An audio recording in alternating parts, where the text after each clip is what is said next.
Je vais te parler de Valérie, 48 ans, enseignante à Nantes, une femme rigoureuse, organisée. Elle faisait attention à ce qu'elle mangeait depuis des années. Et pourtant, elle n'arrivait plus à perdre un gramme. Valérie mangeait équilibré depuis 10 ans. Pas de gâteau, pas de soda, pas de fast-food. Elle marchait 30 minutes par jour, tous les jours, sans exception. En 3 ans, elle avait pris 11 kilos, surtout sur le ventre. Le soir, elle avait des fringales de sucre incontrôlables. À 15 heures, un coup de pompe brutal, tous les jours, à la même heure. Elle dormait mal, elle était irritable.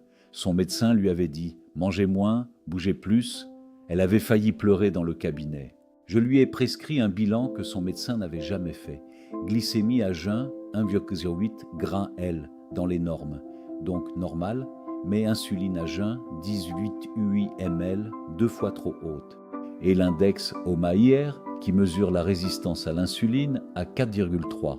Au-dessus de 2,5, on commence à s'inquiéter. Valérie produisait 2 fois trop d'insuline pour gérer son sucre.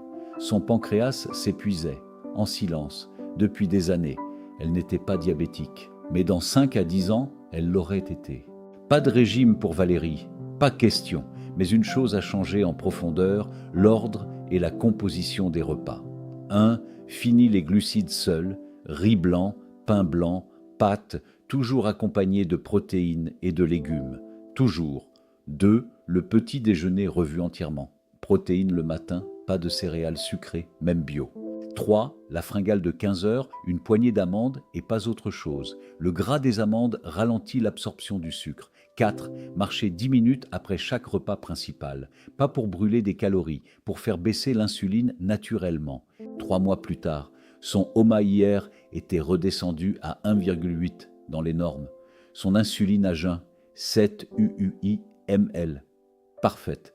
Elle avait perdu 8 kilos, sans régime, sans se priver. Les fringales de 15 heures disparues, l'énergie revenue, le sommeil retrouvé. Et elle m'a dit quelque chose qui m'a touché. « Docteur, pour la première fois, je comprends pourquoi mon corps faisait ça. Et ça change tout. Si toi, ce soir, tu te dis que tu manges bien mais que rien ne bouge, peut-être que personne n'a encore cherché au bon endroit. Menuledoc.fr. Le lien est dans ma bio.